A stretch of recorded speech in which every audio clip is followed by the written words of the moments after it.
우리 하나님 말씀 나눕니다. 오늘 제목은 자신의 눈동자처럼 나를 지켜주십니다. 자신의 눈동자처럼 나를 지켜주십니다 라는 제목으로 오늘 신명기 말씀 같이 나누겠습니다. 여러분, 우리가 삶을 살다 보면 시련의 시간과 그리고 위기의 시간이 찾아오기 마련입니다.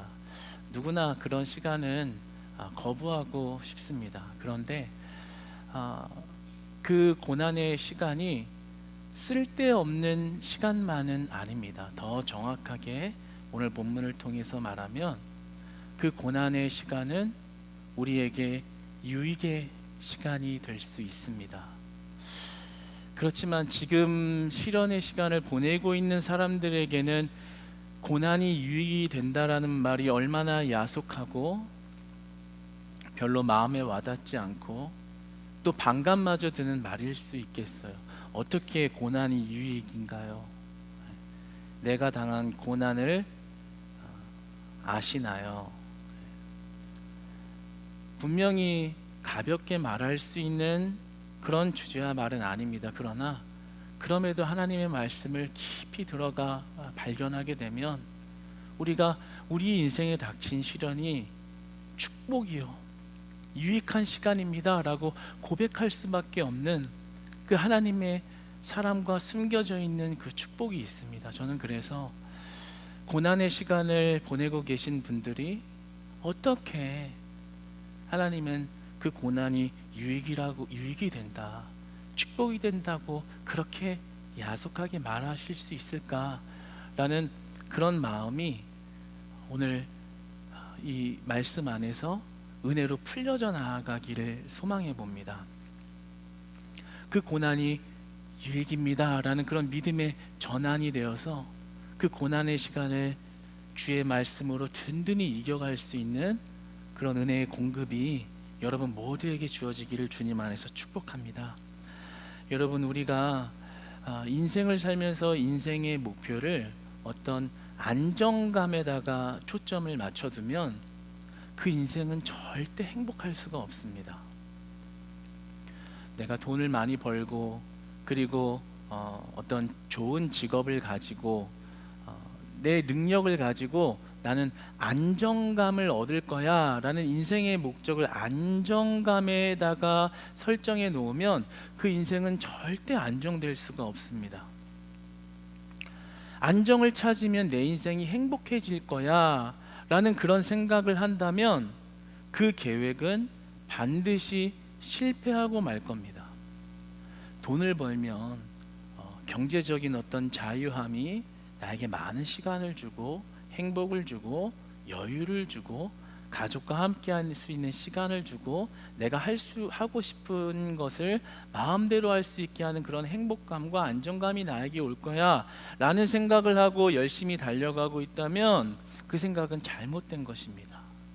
그 사람은 절대 안정감이나 행복을 찾을 수 없습니다. 잠깐 여유 있을 수는 있을 것 같아요. 행복 지수가 올라갈 수는 있을 것 같아요. 그러나 그 온전한 행복을 늘 한결같이 가지고 살아갈 수 없는 것입니다. 하버드 대학교의 마이클 샌델이라는 교수가 정의란 무엇인가 라는 책을 집필했는데요. 그 안에 있는 내용 하나를 소개하겠습니다. 한번 들어보시죠. 돈으로 약을 살 수 있지만 건강을 사지 못하고, 돈으로 사람을 살 수는 있지만 사랑은 사지 못하고, 돈으로 침대는 살 수 있지만 잠은 사지 못하고, 돈으로 책을 살 수는 있지만 지식을 사지 못하고, 돈으로 평화를 살 수 있지만 평안을 사지 못하고, 돈으로 웃음을 살 수는 있지만 화목함을 사지 못하고, 돈으로 집을 살 수 있지만 가정을 사지 못하고, 돈으로 직위를 살 수는 있지만 존경은 사지 못하고, 돈으로 시계는 살 수 있지만 시간을 사지 못하고, 돈으로 피는 살 수 있지만 생명은 사지 못합니다. 그러니까 우리가 삶을 살면서 돈이 있으면 행복해질 거야.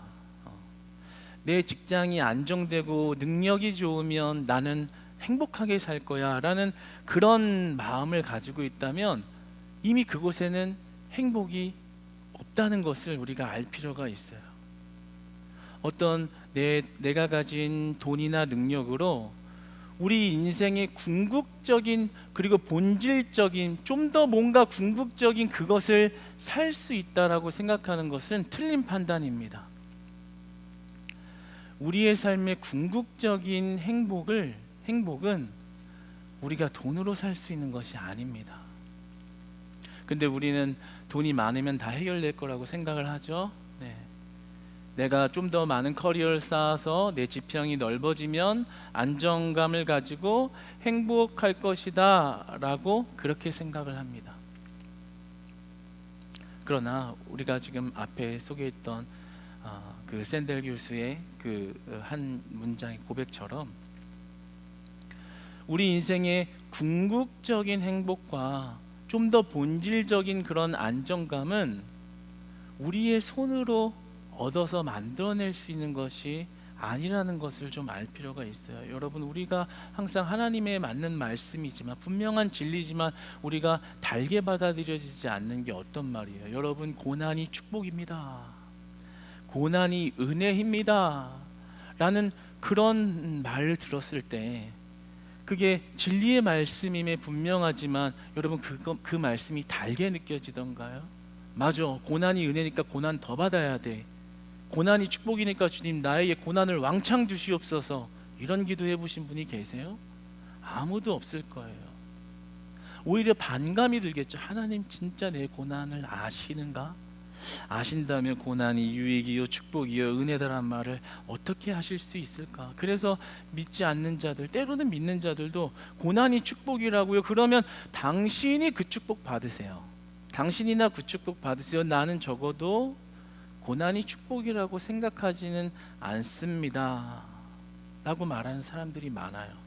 우리도 겉으로는 고개를 끄덕이며 그 고난이 유익이죠 라고 받아들이는 신용을 할지 모르지만 내면 깊은 곳에서 하나님 정말 이 나에게 주신 고난이 이 시련이 은혜군요, 감사합니다, 이런 고백을 정말 할 수 있는지 돌이켜보게 됩니다. 그런데 이 말이 맞는 말이에요. 고난이 유익이라는 여겨지는 것이 반감이 드는 게 맞는 얘기예요. 왜냐하면 고난이 반갑게 여겨지는 사람이 이 세상에 어디에 있겠어요? 아무도 없는 것입니다. 고난은 피하고 싶은 것이죠. 그러나 우리가 한 가지 알아야 하는 것은 고난은 우리 인생 누구에게나 찾아온다는 사실입니다. 시련의 시간은 우리 인생 누구에게나 예고 없이 찾아옵니다. 우리 이 사실을 받아들일 필요가 있어요. 아무리 재벌이고 아무리 대단한 능력자여도 그에게 시련과 위기는 날마다 찾아오게 됩니다. 그러니까 우리가 결국 돈을 통해서 또 어떤 능력을 통해서 인생의 행복감을 얻겠다라고 하는 그 설정 자체가 잘못됐다라는 거죠. 궁극적인 행복, 정말 궁극적인 그러한 안정감은 돈에 있는 것이 아니라 하나님께 있는 것입니다. 저는 오늘 그래서 우리가 고난이 유익이 된다라는 그 말 속에서 여러분 고난이 축복입니다 이렇게 단편적으로 말하기보다는 그 안에 하나님이 그렇다면 왜 고난을 주시는가? 그러면 하나님은 나에게 고난을 주시면서 무엇을 얻으시는 것이고, 그리고 고난을 주는 그 사람에게는 무엇을 주시려고 그렇게 고난을 주시는가? 이러한 것을 우리가 알아가면서 고난 속에서 궁극적인 행복, 고난 속에서 궁극적인 안정을 발견할 수 있는 그런 축복의 시간이 되기를 주님 앞에서 바라봅니다. 여러분, 제가 영상 하나를 오늘 새벽에 이렇게 봤는데요. 독수리가 이렇게 날아다니는 그런 영상이에요. 독수리 하면 뭐 하늘의 제왕이다, 하늘의 제일 뭐 포식자다, 뭐 이런 별명도 있고, 미국의 국조가 이제 또 독수리이기도 하잖아요. 그만큼 어떤 새 중에 새죠. 가장 힘이 있는 새. 그 새가 이제 날아다닐 때 거기다 캠 카메라를 이렇게 머리에다가 하나 꽂아놓고 어떤 느낌으로 이렇게 날아다니는지, 어떤 이렇게 분위기로 날아다니는지를 누가 이렇게 촬영을 했더라고요. 쇼츠로 이렇게 잠깐 나온 장면인데, 짧은 영상인데 우리 한번 다 같이 독수리가 되어 하늘을 막 비행하며 비행기 탄 것보다 더 재밌는 그런 시간으로 한번 가져볼까요? 우리 그 영상을 좀 틀어줄 수 있으면 앞에를 보시면서 불도 좀 앞에 꺼주시고 함께 좀 잠시 보겠습니다. 음악도 이렇게 나오던데 같이 좀 틀어주시죠. 저것만 보면 재미가 없어서 음악을 좀 틀어주세요. 네.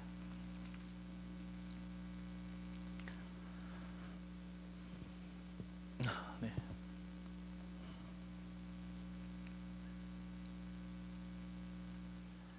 뭐 안 되면 그냥 틀어주세요. 네. 네.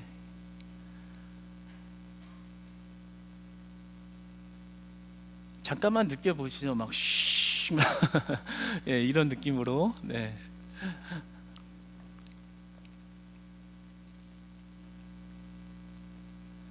한번 그 독수리의 좀 이렇게 좀 잘 보여줬으면 좋겠는데 그렇게는 안 나오네요.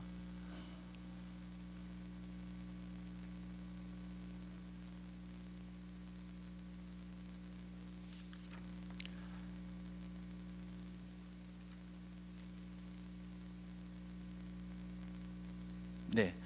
어, 제가 생각했던 그림은 아니었어요. 뭐 그럴 때도 있는 거잖아요. 네. 참 답답하네요. 굉장히 막 음악이 광활하게 나오면서 막 쫙 펼쳐지는 그 느낌을 생각하면서 아침에 막 흥분을 해서 내가 오늘 저녁 예배 성도님한테 이걸 보여주면서 강력하게 해야지 막 이런 소망이 불었다 열이 확 식었어요. 방송팀 책임도 없지 않아 있어요. 네. 그렇지만 여러분, 이 독수리가 지금 날아가는 그 모습을 보면서 좀 이렇게 관찰을 해보시면 뭘 느꼈나요? 독수리가 이렇게 좀 눈치를 안 보면서 다닌다, 뭐 이런 느낌 안 드시나요? 내가 왕이니까, 내가 하늘에 그냥 짱이니까 뭐 눈치도 안 보고 뭐 먹을 거는 없나, 그리고 내가 어디 앉아서 쉴 때 있으면 내가 그냥 쉬어야지, 뭐 이런 느낌으로 눈빛을 보면 그래요. 그냥 두려움이 없고 이렇게 눈치를 보고 있는 그런 이런 불안감이 없는, 그냥 날개를 훤히 펴고 내가 날아가고 싶은 데를 마음껏 날아다니는 그 어떤 독수리의 위엄. 그래서 미국의 국조로 독수리를 선택했는지 참 멋있다라는 생각이 참 이렇게 절로 듭니다. 그런데 여러분, 이 독수리가 이렇게 멋있게 하늘을 날고 또 그리고 땅에 있는 대형 동물들도 잡아먹을 만큼 이런 강력한 능력을 지니고 이렇게 살아가는 데는요, 독수리가 새끼일 때부터 그 어미가 훈련을 시키는 그 방법 때문에 그러합니다. 독수리가 새끼 때 이렇게 둥지 안에 있죠. 그런데 이제 새끼가 조금 이렇게 움직이면서 날개짓이라도 좀 이렇게 할 수 있을 때가 되면 그 어미 독수리가 어떤 행동을 하냐면 그 쳐놨던 둥지를 날개로 치면서 깎아내립니다. 둥지를 좁혀가는 거예요. 그러면 둥지는 집인데, 말 그대로 머물고 있는 곳인데, 내 생명을 보장하고 있는 곳인데 그걸 깎아 내려가는 거예요. 그러면 새끼는 어떻겠어요? 뭐 당연히 이렇게 위협을 느끼겠죠. 근데 그걸 좁혀오는 거예요. 그러면서 자신의 새끼를 둥지에서 떨어뜨려 버립니다. 그러면 아래로 툭 떨어질 거 아니에요. 그러면 와, 이제 나 죽었구나 싶으면 어미새가 다시 아래로 내려가서 그 새끼를 건져 올립니다. 그리고 또 다시, 자꾸 새끼 하니까 좀 그런데 뭐 그렇다고 자식이라고 하긴 좀 그래요. 새끼를 또 떨어뜨려요. 그러면 또 아이고 나 죽었구나 하면서 막 떨어지겠죠. 그러면 나 죽었어 할 때 또 다시 어미새가 자기 새끼를 이렇게 또 건져 올립니다. 이걸 수차례 반복을 하면서 나중에 독수리 새끼가 이 날개짓을 하고 날아갈 수 있게 만듭니다. 굉장히 강훈련을 시키는 거죠. 그런 어떤 훈련 과정을 통해서 저렇게 멋있게 하늘을 마음껏 자기의 능력대로 눈치 보지 않고 날아다닐 수 있는 자격이 생기는 거예요. 능력이 생기는 거예요. 그런데 우리가 이 내 새끼를 훈련시키는 이 방법 속에서 한번 생각해 보고, 그 독수리 새끼의 마음은 어땠을까요?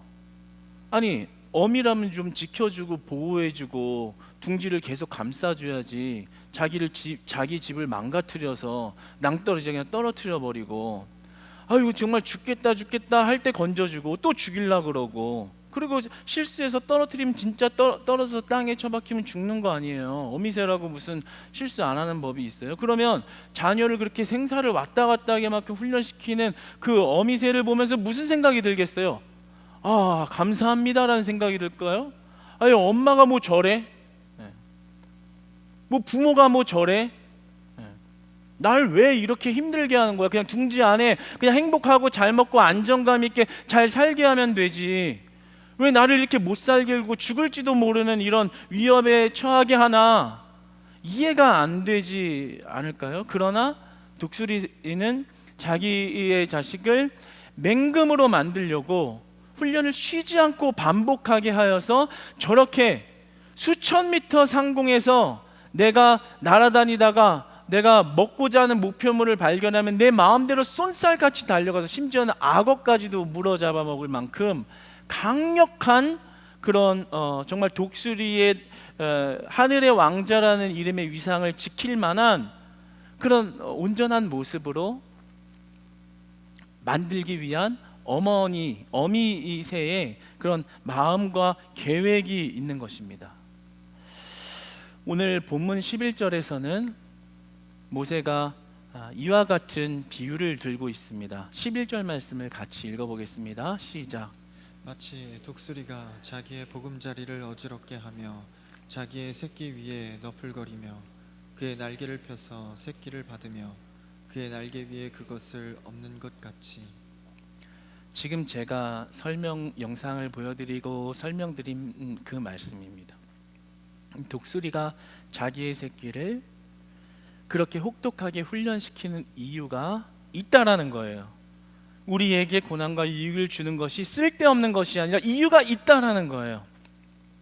모세는 바로 이러한 사실을 비유를 들면서 이스라엘 백성이 하나님의 선택된 백성인 만큼 선택된 백성답게 살아가게 하려고 그 광야의 시간 가운데 하나님께서 훈련을 시키신다라는 그런 말을 하고 있는 겁니다. 그러니까 우리에게 주어진 고난이 단순히 거부해야만 하는 쓸데없는 낭비적인 그냥 예고 없이 찾아온 불행이라고 여길 만한 것이 아니라 그런 생사를 오고 가는 그런 위협과 시련과 고통을 주심이 그 무언가 하나님이 우리에게 주시려고 하는 그런 계획 속에서 이루어지고 있다는 거예요. 그렇다면 왜 하나님은 우리를 훈련시키시나요? 그렇다면 왜 하나님은 우리에게 고통을 주시나요? 왜 우리가 고난을 받아야만 하나요? 그냥 둥지 안에서 그냥 행복하게 따뜻하게 그냥 계속 살게 해주시지 왜 우리를 떨어뜨리고 왜 우리를 낭망하게 하고 왜 때로는 우리의 가슴이 갈기갈기 찢어질 것 같이 아픈 상처들 속에서 우리가 그런 위기의 시간을 마주하며 살아가게 하시는가? 오늘 이 신명기 이 8장 3절로 가면 그 이유에 대해서 그 광야의 시간을 주신 이유에 대해서 좀 더 자세한 내용을 말씀하십니다. 우리 8장 3절 화면 보며 읽어보겠습니다. 시작. 너를 낮추시며 너를 줄이게 하시며 또 너도 알지 못하며 내 조상들도 알지 못하던 만나를 내게 먹이신 것은 사람이 떡으로만 사는 것이 아니요 여호와의 입에서 나오는 모든 말씀으로 사는 줄을 내가 알게 하려 하심이니라. 할렐루야. 여러분 잘 보십시오. 너를 낮추시며 너를 줄이게 하시면 우리 인생에 주어주시는 고난을 의미합니다. 가만히 잘 살고 있는 나를 높아지게는 못하실 망정 낮춰버리시고, 너를 낮추신대잖아요. 내 힘으로 낮아진 게 아니에요. 하나님이 낮추셨다라는 거예요.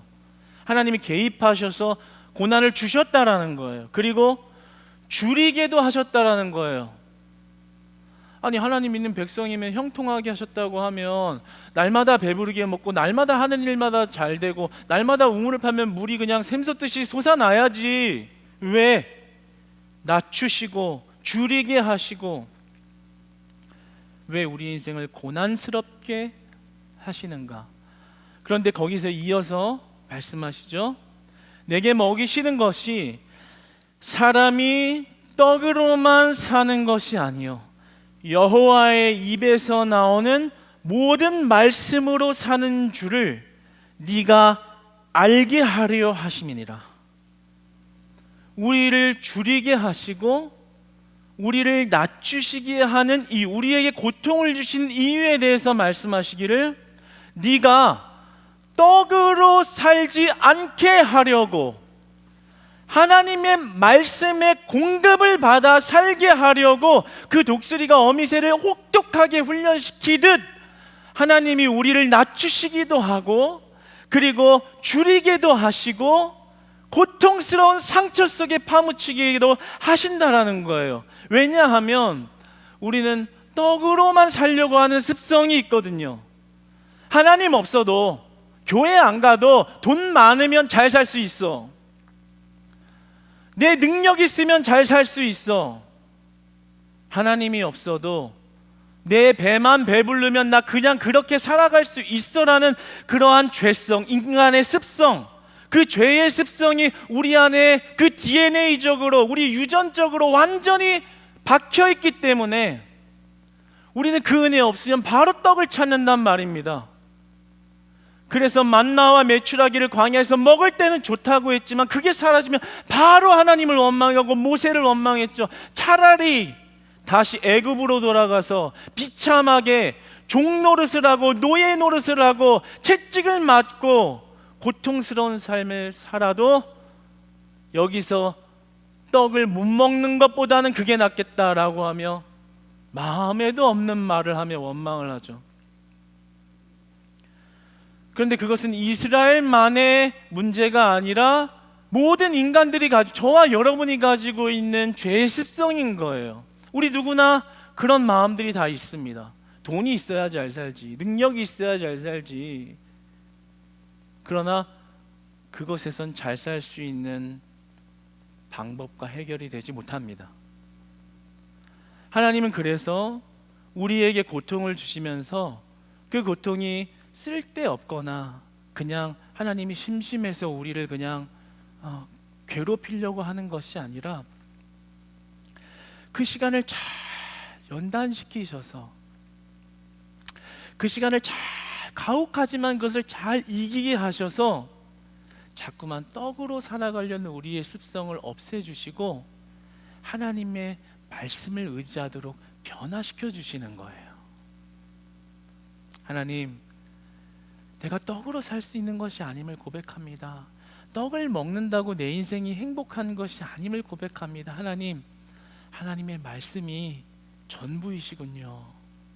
내가 떡 없이는 살 수 있어도 하나님 말씀 없이는 못 살겠습니다. 주님, 주님만 사랑합니다. 참된 그리스도인을 만들어가게 하시려고. 정말 독수리가 다 완성이 되었을 때는 아까 화면처럼 멋있게 날아다니잖아요. 우리를 그렇게 만드시려고 정금과 같이, 우리를 정금과 같이 누구도 해할 수 없도록. 여러분, 둥지 안에 있으면 행복할 것 같죠? 그런데 어미새가 둥지를 부셔버리잖아요. 왜 그런 줄 아세요? 둥지를 두면 지금은 안전하지만 폭풍이 세게 불거나 눈보라가 심하게 치거나 하면 둥지가 뒤집히거든요. 그럼 날 수 있는 능력이 없는 그 새끼는 어떻게 되겠어요? 땅에 떨어져서 죽겠죠. 우리에게 그런 고난을 주심이 때로는 너무나도 가혹하고 정말 이렇게 생사를 오고 갈 만큼 내 마음이 이렇게 철저하게 무너질 만한 고통을 받아야 하는 건가? 그 정도의 훈련이 필요한 건가?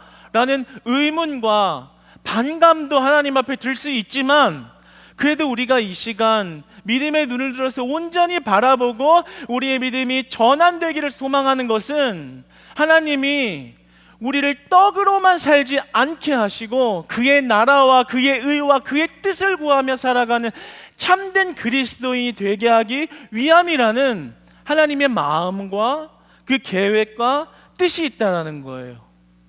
여러분, 그 하나님의 마음을 발견할 수 있기를 축복합니다. 그 하나님의 말씀을 따라갈 수 있는 믿음의 전환이 일어나기를 축복합니다. 여러분, 저는 오늘 청년부가 연근 마켓을 열어서 이렇게 시작을 했는데, 너무 오늘 처음하고 오늘 처음으로 끝나는 거죠. 근데 너무 은혜가 되는 거예요.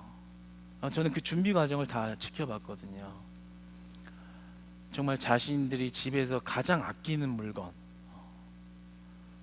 그런 물건들을 내놓았더라고요. 뭐 이렇게 보니까 정말 탐나는 것들, 뭐 나이키, 뭐 이렇게 뭐 한정판, 조던, 모르세요? 한정판이라는 거 있대요. 특별한 거예요. 그렇게만 아세요. 그리고 뭐 이렇게 닌텐도, 뭐 프라모델, 뭐 여러 가지 하여튼 많더라고요. 근데 그게 다 청년부에서 자신의 물건을 이렇게 그냥 무료로 헌물로 이렇게 드리고, 그것으로 또 다른 사람에겐 유익이 되고, 또 그 기금으로 소아암 환자를 돕겠다는 그 취지가 참 좋은데요. 그래서 그런지 오늘 성도님들이 막 거기에서 북적북적 모여서 제가 봤어요. 제가 앉아 있었거든요, 저는. 근데 3시 반 오픈인데 2시 반부터 저는 그냥 카페에서 앉아서 교제하고 있는 줄 알았어요. 그래서 그냥 3시 한 10분쯤 되니까 우르르르 모여가지고 거기서 오픈도 안 했는데 뭐 줄을 선 건지 덮치려고 하는 건지 모르는 그런 느낌, 곧 있으면 뭔가 위협을 가할 것 같은 그런 느낌, 멀리서 볼 때 그랬다 이거예요. 너무 좋은 느낌이었어요. 근데 정말 시작되고 나니까 막 기뻐하며 그 마음과 취지를 사실 누구보다도 잘 아니까요. 막 기뻐하는데 너무 좋은 거예요. 그래서 제가, 여러분들은 모르셨겠지만 뒤에서 막 혼자서 사진 찍고, 이 열기를 사진으로 담기 아깝다 해서 혼자 동영상 찍어서 저만 간직하고 있습니다. 보여줄까 말까 하다가 뭐 초상권이 어쩌고저쩌고 막 이럴까봐, 그래서 안 했는데요. 근데 그만큼 큰 은혜가 됐어요. 그런데 제가 이 얘기를 왜 말씀을 드리냐면, 우리가 떡으로만 사는 것이 아니라 하나님의 말씀으로 산다라는 그 말이요, 바로 이런 거를 얘기하는 거예요. 말씀 좋지, 맞아, 고난이 유익이지, 말씀 은혜 된다가 아니라요, 말씀을 이해했다, 말씀의 지식이 이렇구나가 아니라요, 떡은 뭐예요? 생존의 문제예요. 근데 우리의 생존의 문제가 떡에 있는 것이 아니라, 돈에 있는 것이 아니라, 내 능력에 있는 것이 아니라, 내 진정한 궁극적인 행복이 하나님의 말씀에 있다는 것입니다. 그래서 날마다 그 말씀을 먹음으로 우리의 고난을 이겨낼 수 있는 힘이 생기고요, 때로는 그 고난을 물리칠 수 있는 하나님께서 개입하시고요, 때로는 죽을 것 같을 때 다시 건져내서 살리시고, 또 우리를 떨어뜨리시고 또 건지시는 그 하나님의 반복된 훈련 속에서 이제 하나님의 말씀만은, 그 말씀의 꼴을 먹고 사는 것만이 내 인생의 궁극적인 행복의 비결이구나, 이것을 발견하게 되는 것입니다. 여러분, 하나님의 말씀이 우리의 전부 되기를 원합니다. 떡 때문에 너무 싸우지도 마시고,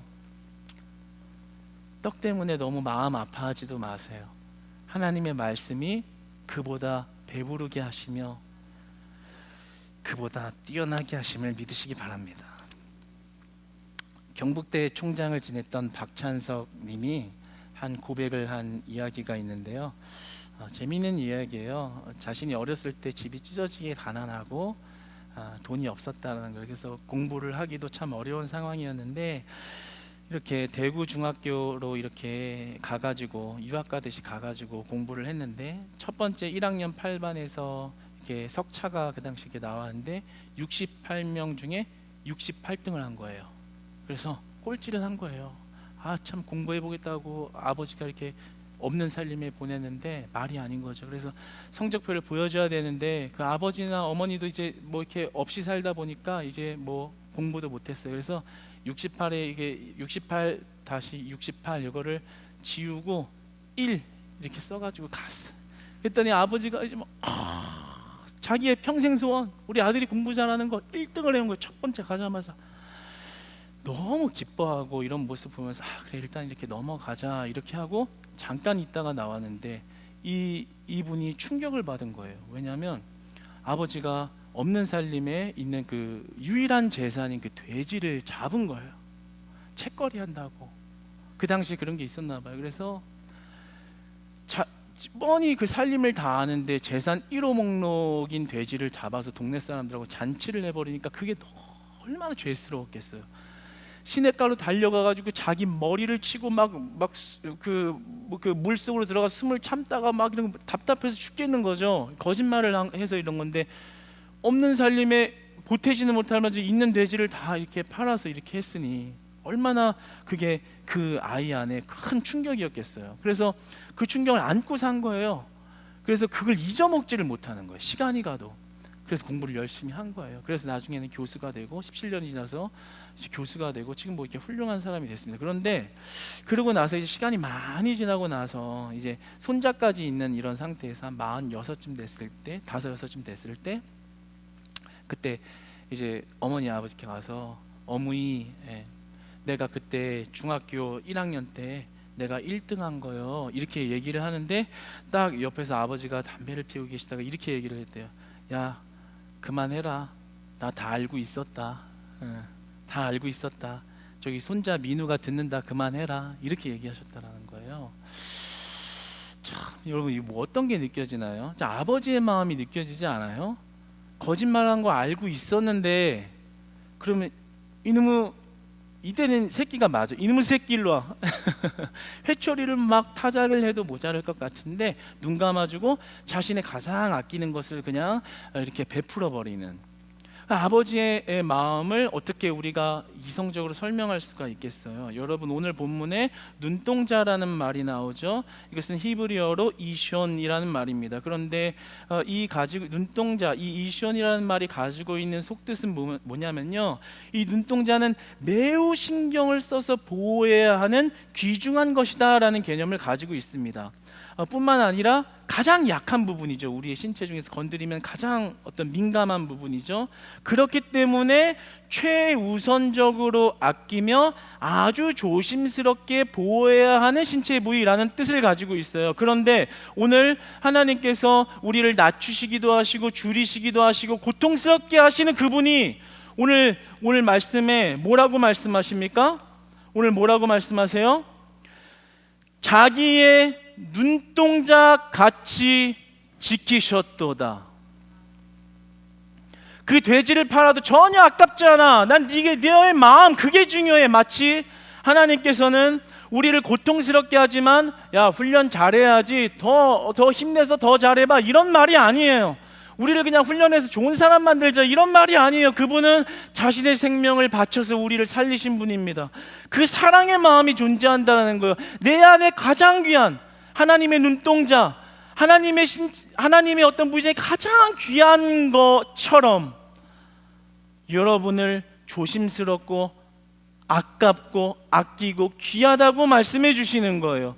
그러니까 우리가 고난의 순간과 위기의 시련이 왔을 때 무엇을 봐야겠어요? 하나님의 눈동자 같은 마음을 봐야 하는 것이죠.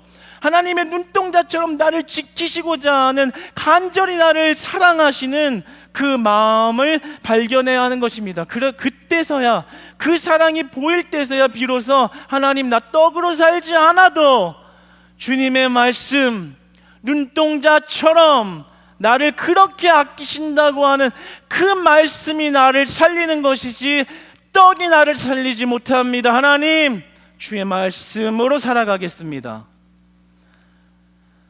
우리가 그 말씀 안에 붙잡혀 이제 그 말씀 없이는 살 수 없습니다 라는 고백이 나올 때 독수리가 그 하늘의 재앙의 위험을 펼치는 것처럼 주께서 보실 때 참된 그리스도인의 모습으로 거듭나는 것입니다. 여러분, 하나님은 자신의 눈동자처럼 여러분들을 지키고 계십니다. 그래서 그 터널의 시간, 그 위기의 터널의 시간을 그 믿음 안에서 이겨내고 버티고 참아내고 또 지나가게 하시는 분이십니다. 사랑하는 여러분, 우리를 참된 그리스도인으로 우뚝 서게 하시고자 하는 그 하나님의 마음, 그 오늘 그 독수리 어미새와 같은 그런 마음, 그 하나님의 마음을 느끼실 때 여러분의 인생의 어떤 역경도 하나님의 손 붙잡고 일어나시는 그런 축복된 우리 크리스찬교회 공동체 되시기를 주님 안에서 축복합니다.